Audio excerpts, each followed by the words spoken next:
Automatic ఎలాంటి doubt లేదు. Hanuman cinema మాత్రం బరాబర్ వస్తుంది. చాలా బాగుందన్న. అసలు హీరో క్యారెక్టర్ వైజ్ కానీ తన డైలాగ్ డెలివరీ కానీ యాక్షన్ మూమెంట్ కానీ హనుమాన్ అనేది ఆది పురుషులో కూడా హనుమాన్ క్యారెక్టర్ అంతా నీట్గా చూపించారు. ఈ సినిమాలో మాత్రం హనుమాన్ క్యారెక్టర్ వండర్ఫుల్గా చూపించారు. గ్రాఫిక్స్ లెవెల్ అయితే అల్టిమేట్. ఆ విలన్ క్యారెక్టర్ కూడా చాలా బాగుందన్న. కానీ అలాగే అక్క తమ్ముడు క్యారెక్టర్ వైజ్ అక్క తమ్ముడు నిజంగా ఆ సెంటిమెంట్ అనేది ఇంకో లెవెల్లో చూపించు.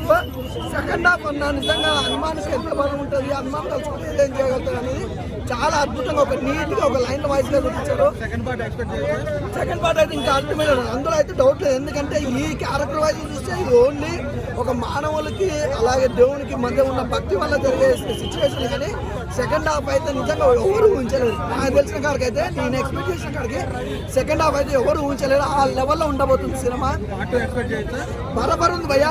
2025లో పార్ట్ 2 రిలీజ్. అప్పటిదాకా ఈ హనుమాన్ అయితే కొట్టుకొచ్చేస్తుంది. నాకైతే బాగా నమ్మకం. అలాగే వరలక్ష్మి గారి క్యారెక్టర్ అయితే సూపర్ భయ్యా. అల్టిమేటెడ్.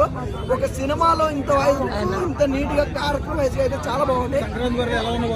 చెప్తున్నా భయ్యా, ఒకవేళ ఈ 3 సినిమాలు కొద్దిగా అటు ఇటు అన్నాయనుకో బరాబర్ ఫ్యామిలీ ఆడియన్స్ ప్రతి ఒక్కరు యూత్ కూడా ఈ సినిమాకే కనెక్ట్ అవుతుంది. హనుమాన్ సినిమాకి. ఎందుకంటే అందులో ఎలాంటి డౌట్ లేదు. చాలా డిఫరెంట్ ఉంది భయ్యా. సాంగ్స్ అయినా కానీ everything is good. Good fights. Visuals చెప్పగలుగుతాను. విజువల్స్ అయితే చాలా చాలా చాలా చాలా అసలు విజువల్స్ కానీ ప్రొడక్షన్ వాల్యూస్ కానీ ఎవ్రీథింగ్ ఇస్ గుడ్. నిజంగా